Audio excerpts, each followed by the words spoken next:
Okay, it's live on YouTube. Let's see what happens. Interesting. Has that happened elsewhere?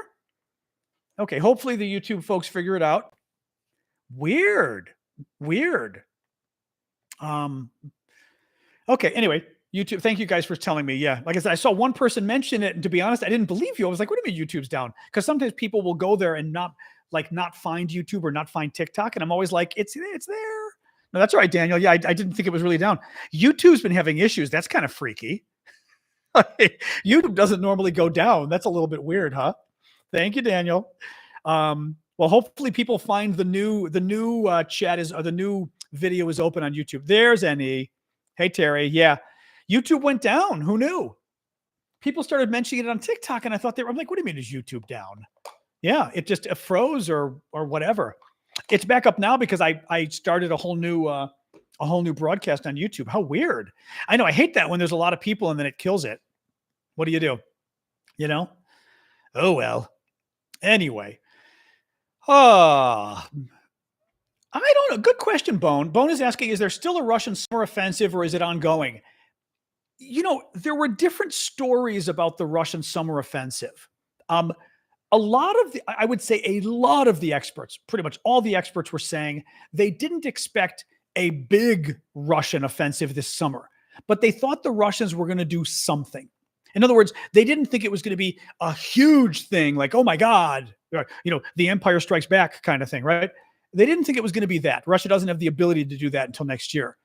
But they did think the Russians might be preparing for some kind of additional strike, whether that means, putting thousands of men a little bit further north in Sumy or on the border of Sumy. I mean, who knows, right, of Ukraine. But nobody thinks they're going to do a huge counteroffensive like the Ukrainians tried to do last year. No. Yes, hello, TikTok, welcome, or YouTube, welcome back. Apparently it froze or died, or did it freeze over on YouTube, or did it just die? Good question, Ron. Ron asked a good question that I don't know an answer to. So Ron on TikTok just asked, how could the S-400 be destroyed so easily? The S-400 is Russia's top-of-the-line anti-missile, anti-aircraft system, $1.2 billion system with a B, right? And the question becomes, the Ukrainians have taken out several of them at this point. How can they be so easy to take out? Or are they not easy to take out, but whatever the, Miscreant is saying anti-radar weapons. Is it also possible that Ukraine took out other radar that's defending that radar, like other anti-missile systems that might have been defending it? But I mean, do any of our military folks know? Like, was there some kind of shaping that went on before? I'm assuming they were able to go after the S-400s, or did they get new weapons and things that allowed them suddenly the new capability to go after them? Just curious. I don't really care. Travel fun. Why are they 90 miles off our coast? I don't really care. The Russians are doing some kind of a military exercise in Cuba with their boats there to scare us like they do. I don't really care. Thank you, Taylor. The Russians want to bring some ships into Cuba. Woo! U.S. Navy can still destroy them. U.S. Air Force can still destroy them. We've still got nuclear submarines that can destroy them. I just don't care. They're doing it to evoke the Cuban Missile Crisis. It's Putin bluffing again, like all he does is ever bluff. That's all it is. That's all it is. He's just being obnoxious, and I don't care. I really don't. And it's not their, as Russell said, it's not their first time going there either. But yeah. So when I say I don't care, I mean it's a good question, but I mean, who cares? They're just being idiots. I mean, they're just trying to freak you out or whatever. Anyway, that makes no sense. Magical. I don't even know what that story is, but it sounds like bullshit. This last attack was one S-400, but they went after. Do I have it here? I don't know if I've got it here. They went after at least one or two S-400s before this as well. Let me see. Four S-400 launchers were destroyed in mid-April, along with other equipment in an attack on a Russian military airfield in Crimea. So yeah, so this isn't the first time they've gone after the S-400. And again, they keep being vulnerable, which is really interesting. A gunpowder shortage? No, gunpowder where? In Russia, Christopher? I did not hear anything about that or read anything about that. Oh boy. Oh, excuse me. Thank you, Mikey. Thank you, Martina. Oh, come on. YouTube died again? Wow. No, I'm seeing no. YouTuber, you're still there. I saw one comment from Terry. No, okay, YouTube's still working. No, Emil. YouTube was dead before. It's working now. Yeah, it died and we restarted. Thank you guys. It died and I restarted a new stream. So it's a new video live over on YouTube right now. So correct, Maurice. There were 3 attacks in Crimea last night. From what we know, 2 S-300s were attacked in 2 different cities, and 1 S-400 was attacked, or I should say damaged. Maybe they tried to attack more than that. I don't know. But yeah, they were going after both systems and apparently caused some good damage on all of them, which was great. Anyway, what else we got, guys? The cardboard drone technology. Oh, is that true, Rookinator? I mean, we know the Australians were basically made cardboard drones they gave the Ukrainians. And these were some of the drones they used. I think these were the ones they used when they hit that airbase that was way in the north by Estonia. They literally used Australian cardboard drones. And by the way, that was one of the first times I recall hearing a NATO country. Wait a minute. I'm forgetting. Oh my God, I should know this. Australia. Australia's not in NATO. Australia would be ANZUS, though. Right. So it wouldn't have been a NATO weapon, but it would have been one of our allied weapons being used by the Ukrainians to attack inside Russia. That's interesting. No, I know Australia is not NATO. It's just US and Canada outside of Europe. But you're ANZUS and all of that. You're a key ally. Let's put it that way. We have a special relationship with Australia. It's interesting that the Australian weapons were used to attack within Ukraine, because back then, I don't know that we heard of many weapons from other countries being used to attack within Russia. I should say within Russia, right? I don't know if that was the first, but that's very interesting. I hadn't thought about it until now, as to whether that was like the first time we heard of one of the Western countries letting their weapons be used. Terry, I did not. Did you see Russia announced removing air defenses and their crew from Crimea to Belgorod? That's hilarious. Oh, that's very funny. That's funny. Yeah, there was, oh, I forgot to mention, that was the other attack today. Wait, did I forget to put it in my news? The other big attack the Ukrainians did today was an attack near Belgorod. Hang on a second here. 1 second here. If I didn't, I at least remember enough to tell you. The landing ship, the S-400, stealth fighters. Yeah, there was another attack. The Ukrainians hit some kind of, was it a command center or something inside Belgorod, and they blew it up really well. There was video I saw right before the show started. Belgorod is right in Russia across the border from Kharkiv. The Ukrainians hit it hard. And I mean, like big explosions. So that was another really good bit of news today too. Is that true, Solak? Solak says cardboard does not show on radar. So the reflection from just the electronics is very small.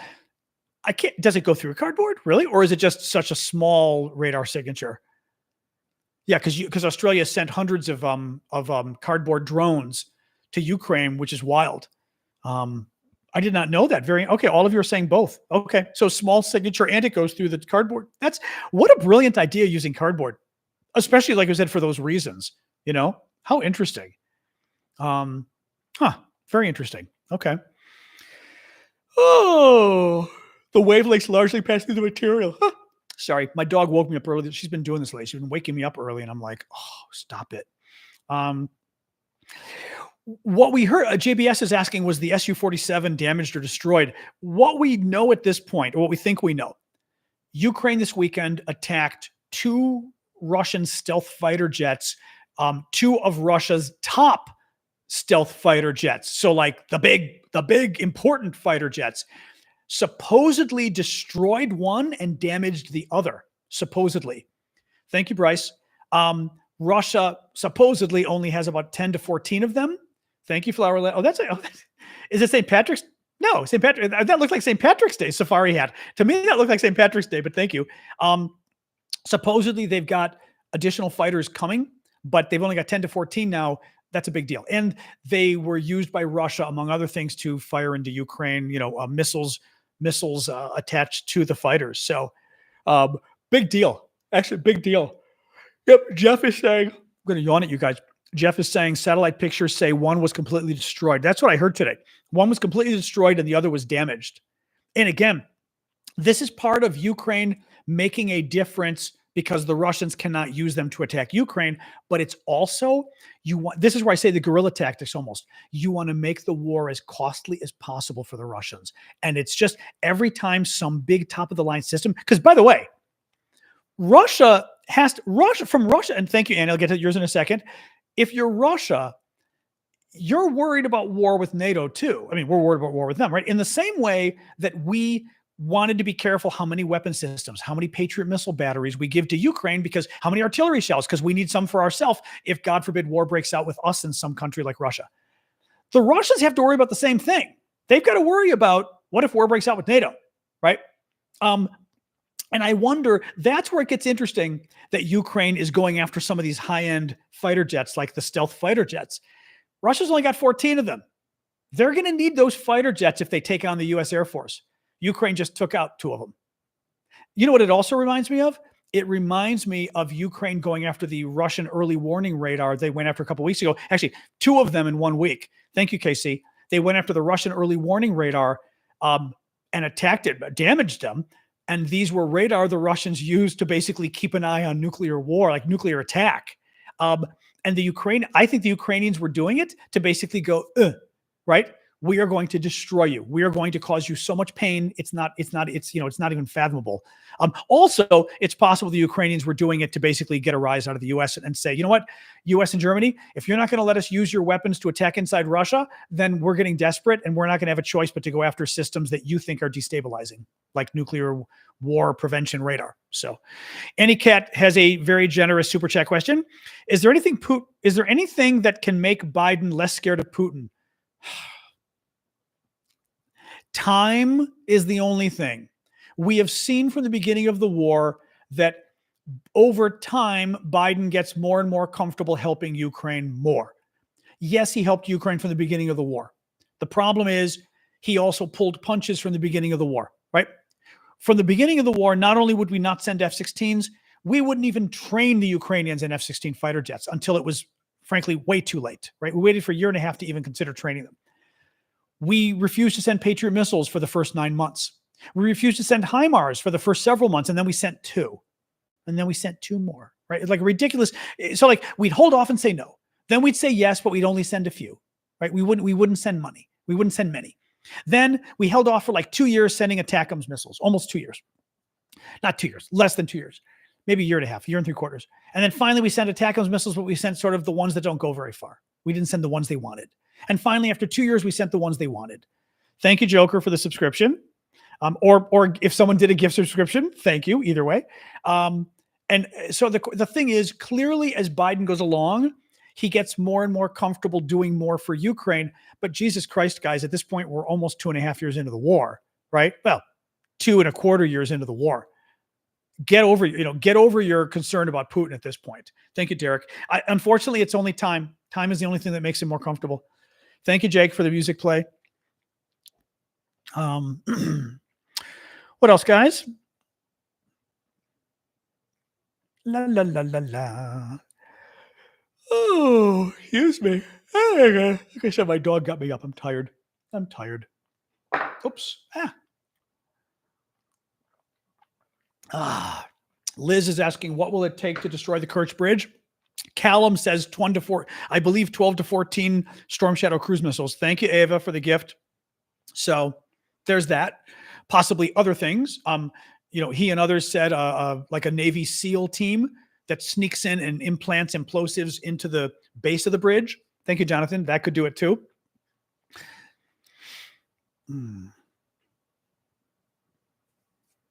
You're welcome. But it depends on how many missiles they have, because if they use 12 to 14 missiles there, they're not using them somewhere else, right? So there's a lot of calculation that goes into opportunity cost of, if we do this, then we're not doing this, and then we're not attacking Russia here instead. What's the best use of our limited numbers of weapons, basically, right? Richard Chapman says, Oops, a handful of Maverick missiles. Oop, hang on, doing my I am here verification check. There we go. A handful of Maverick missiles can take the bridge down. Oh, nope, Sam, not running late.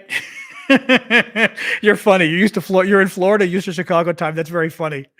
I don't know. Pogue is asking, what about F-16s carrying U.S. rockets? Now, well, okay, good question. Missiles that are on F-16s, would those be enough to take out the bridge? And what's the cost benefit? What's the analysis on whether you would or wouldn't do that? You know, Mad Max says at least 10 missiles are needed. Although I don't know, depending which missiles you're talking about, from an F-16 or you're talking about like Storm Shadow.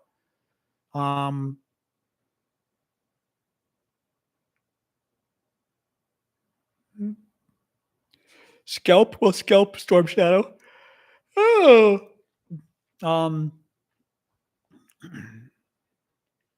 Well, I guess the Scalp and the Storm Shadow get fired from fighter jets anyway, so they could be fired from F-16s, right? I mean, I guess. That's the okay. So NE says the F-16 can take it out, but the F-16 has to get close enough. That's the problem. Okay, so you'd be risking the F-16. What would be the range? What would be the range of an F-16 weapon versus another weapon? Now, mind you, I mean, if you've got to get that close, then wouldn't you just use Storm Shadows on an F-16, right? I mean, what's the difference? Or some other, right?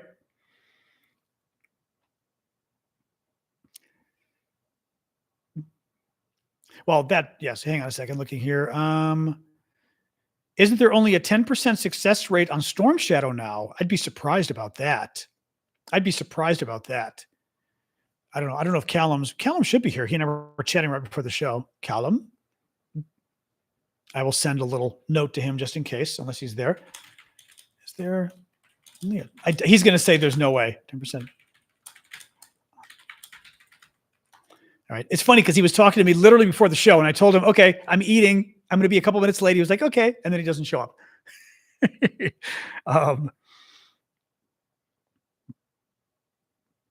B-1 bomber, that would certainly help. The Russians are good at jamming them. Jamming the Storm Shadows? That's interesting. Well, let's see what he says, because Callum, certainly being British military or former, is up on this stuff.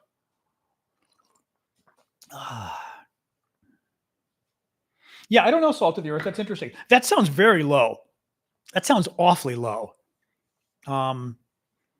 Sea babies,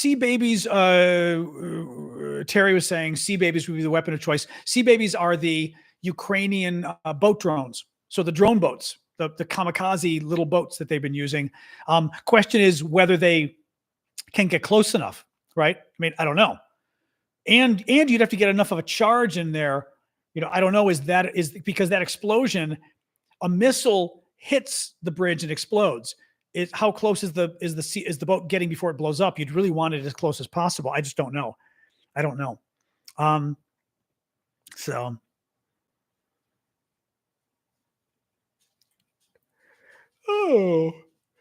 the drone submarine, they must be. Yeah. Hey Bash, thank you for the gift. What country builds the most missiles? The US? God, I don't know. Anybody? What kind? I guess it depends how you define a missile too, right? There's lots of missiles. Well, missile versus rocket for starters. Thank you, Kalman. Thank you, Dale. I mean, I would think the US or Russia, but anybody? Or China? Alex is saying China. I don't know.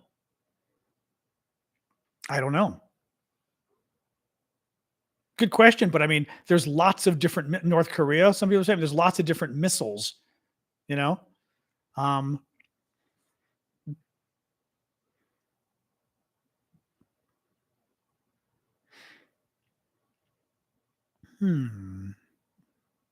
SEALs could destroy the bridge. The problem is they've got to get there without getting killed, and it'd be nice if they could get out afterwards too, right?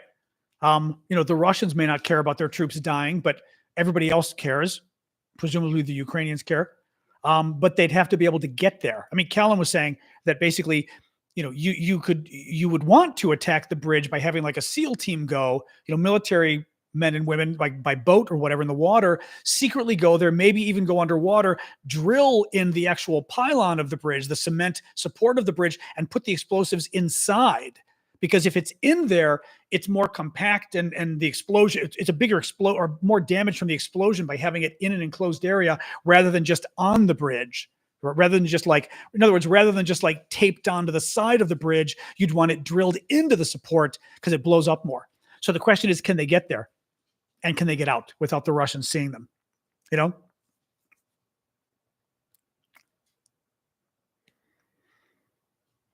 What else? What else? I'm calling you synthesis.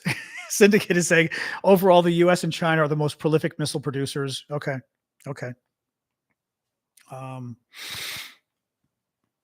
But yeah, it's good. I mean, just very interesting stuff going on with Crimea, though. I'm very intrigued. I mean, there's some discussion people are having as to whether the Russians and whether the Ukrainians might be thinking of taking out the Kerch bridge soon. Thank you, Red Watts. You know, who knows? You know, but there's certainly been a lot of activity in Crimea the last couple of months, which has been very interesting.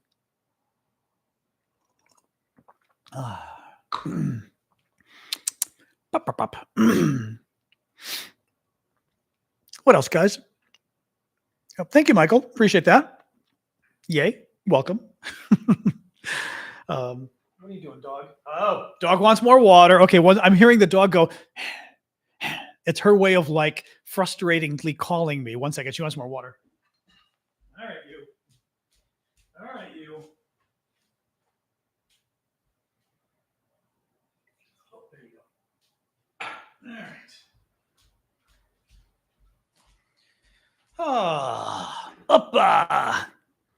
Well, funny you should ask. Mikey Tuto says, do the Crimean people want to get rid of Russia? Well, here's the problem. The Russians kicked a bunch of them out. The Crimean people were not thrilled about the Russians coming. The Russians came, and I want to say what happened was maybe, from what I recall, you had population of 2 million in Crimea. The Russians invade in 2014 and take it. They take it hostage, right? Occupy it. Half the population leaves because who the hell wants to live under Russian rule, right? I mean, hegemonic, genocidal, military dictatorship, crazy stuff. Nobody wants to live under Russian rule. So half the population leaves. The Russians then import 2 million Russian. You had 2 million people to start with. 1 million leave because the Russians take over. I'll do it this way. 1 million leave because the Russians take over. So first you had 2 million. 1 million leave. Russians take over. Russians then bring 2 million in. So now there's 3 million people in Crimea, 2 million of which are imported Russians. So do the people of Crimea want the Russians to stay? Well, the 2 million Russians who are squatting in Crimea absolutely want the Russians to stay because they're interlopers, right? They're squatters. So that's the problem. And Elon Musk was playing games with this, and other people who basically are fronting for Russia, fronting for America's enemies, make these cute arguments about ask the Crimean people what they want. Well, the Crimean people were kicked out of their homes. You want to ask a squatter, like literally, thank you, Paul. Literally, it's like somebody kicks you out of your home, and then somebody else says, well, okay, before we give you your house back that the other person is squatting in, let's ask the people in your home if they want to leave your home. Well, surprise, the people that have stolen your home don't want to give your home up. So you can't just say, well, let's do a survey of the people living there because it's the Russians now. Thank you, Bart. So anyway, you're funny. You're being funny, Timothy. I know you. So yes, we talk about Crimea, which is down here, southern Ukraine. Russia occupied it in 2014. And it's really the big crime, the big crown jewel. So, yeah, big question of what happens after Putin. We don't know. Do they get somebody worse? Maybe. Do they get somebody better? Most people don't think they're going to get anybody much better. But who knows? You know?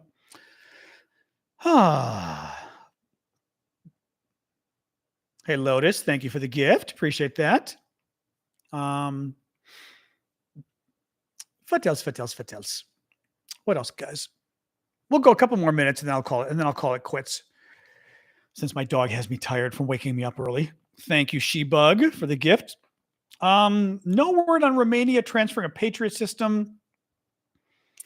I'm trying to think who was the country. Well, there were a couple things. The Germans, thank you, Kalman. The Germans were looking at possibly transferring another Patriot system. A third country, this might have been Romania, was talking to, or was it like the Dutch or the Belgians or the Netherlands? Who was the one that was checking? Thank you. Who's it? Ginger, thank you. Who was the one, and Dale the plumber, who was the country that was checking with the other countries and basically trying to put together a Patriot missile system for Ukraine by getting parts, the Dutch, is it? By getting parts from all over Europe and putting them together into one system. Like Frankenstein, exactly. Is it the Dutch?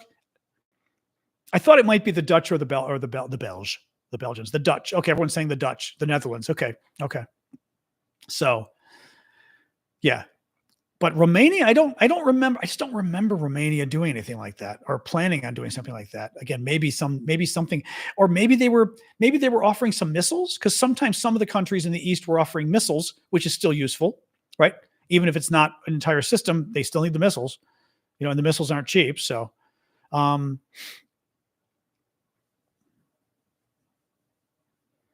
thank you, Mad Max, for the gifts.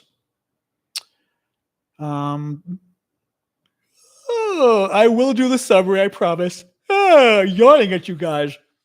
Like I said, crazy dog woke me up. She drives me nuts because she kind of like wakes me up and has to go to the bathroom at like 7 o'clock or something, and then I'm awake. And I'm like, seriously?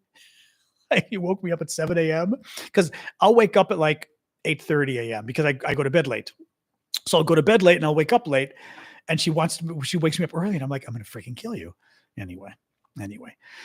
Jonathan says Estonia has been incredibly supportive for such a small country. Estonia has been ridiculously supportive of Ukraine. Estonia might even, I believe Estonia is at the top of the list. They're either number 1 or number 2. I think number 1 for the largest donation, the largest support of Ukraine per capita or per GDP. I'm forgetting whether it's the size of their country or the size of their economy. It might be size of their economy. That basically the Estonians have made the biggest sacrifice of any country to help the Ukrainians. So yes, and Poland is per GDP. That's what I thought so, Mike. Yeah, so based on the size of their economy, they've given the most. Poland, I believe, is number 2 based on the size of their economy. And then you get a lot of Scandinavian countries. You get the other Baltic countries. Thank you, JR, for the gift. Your dog wakes you up at 5 or 6. Oh, I'd be livid. Be absolutely livid, Emil. Anyway. All right, guys, I'll do the quick news summary. We're almost at 20 after anyway. It's been an hour and 20. All right, quick news summary here of the stories we covered today. Day 837 of Putin's 3-day special military operation. European elections, we talked a little bit about that. Bottom line is the far right did better in Europe, but the center still did best. So troubling signs that the bad guys, sort of the neo-fascists or wannabe fascists, wannabe authoritarians, are doing better in Europe, that there's a turn towards that, like in my own country, frankly, but they still didn't win. It was the center parties that did the best, which is good. A little bit more on this. F-16s, a number of F-16 fighter jets donated by Western allies to Ukraine will be stationed at air bases abroad. According to Ukrainian military sources, there is a certain number of aircraft that will be stored at secure air bases outside of Ukraine so that they are not targeted. And this will be our reserve if necessary to replace faulty aircraft during routine maintenance. Sky News says a Ukrainian warplane has for the first time fired a weapon that struck a target inside Russia. Oh, that was the Belgorod. That was the Belgorod attack. This was a Russian command node near the town of Belgorod. I knew there was a Belgorod attack. I didn't think I had mentioned it to you guys. Ukraine struck 2 Su-57 stealth fighters over the weekend, destroying one, damaging the other, deep inside Russia. This is a big deal. This is Russia's top-of-the-line fighter jets. The fact that Ukrainians were able to destroy one and damage one, if true, is a huge deal. The Russians only have 14 of them at the moment. Ukrainian military source says that on Saturday evening, Ukrainian forces conducted a coordinated strike against a Russian landing ship that had recently moved to the Sea of Azov from the Black Sea. That's sort of southern Ukraine, a little bit east of Crimea. Ukrainian forces used missiles to attack Russian S-400 and S-300 anti-aircraft missile systems in several areas of Crimea overnight, over the last evening. The S-400 missile system that they attacked has a price tag of around $1.2 billion. Huge deal. Ukraine struck an oil refinery in Russia again. This was actually last week, but they had a damage estimate came today. The Ukrainians said that they caused $540 million in damage to oil and oil products. Bloomberg reports that the Kremlin has forced thousands of migrants from Africa to fight alongside Russian troops by basically blackmailing them. I mean, just, not something you do if you're a developed country, I have to say. If you're a world power, you don't have to blackmail African students into fighting for you. That's what Russia does. Nearly 20,000 Russian mercenaries died fighting for the Wagner group to take fighting in the war in eastern Ukraine for the town of Bakhmut. This according to the BBC and Mediazona. And finally, the Dutch defense minister arrived in Kyiv today on an unannounced visit. All right, guys, that is it for today. Thank you all for joining us. We had a good crowd. And actually, we did okay. We got some of you back from YouTube. Hopefully, most of you came back after YouTube died on us. Thank you, Maddie, for the gift. So yeah, I will be actually multiple gifts from Maddie and Mark Starr as well. Thank you, dude. So yes, I will be back tomorrow, 6 o'clock Eastern time, US. Join me, and we will talk more about the war in Ukraine and anything else going on in the news. Otherwise, thank you for joining us, guys. I'm going to go chill out, turn on the TV, watch a little more. I'm watching Shogun on Hulu. It's quite good. Thank you, user 336. It's funny because they did it in Japanese, and there is a version in English, but I've been watching the Japanese with the subtitles, and it's been very interesting. Normally that would annoy me a little, but it's been interesting to do. So definitely worth watching. It's quite enjoyable. All right, guys, everybody have a good evening. I will see you all tomorrow night again, 6 o'clock Eastern time, US. Thank you, mods. Thank you for the gifts, everyone. And thanks just for hanging out with us for an hour. So, all right, see you guys tomorrow night. Thank you all. All right. Waiting a second for the video to catch up with my goodbye so it doesn't shut people off midstream. There we go. All right. You all as well.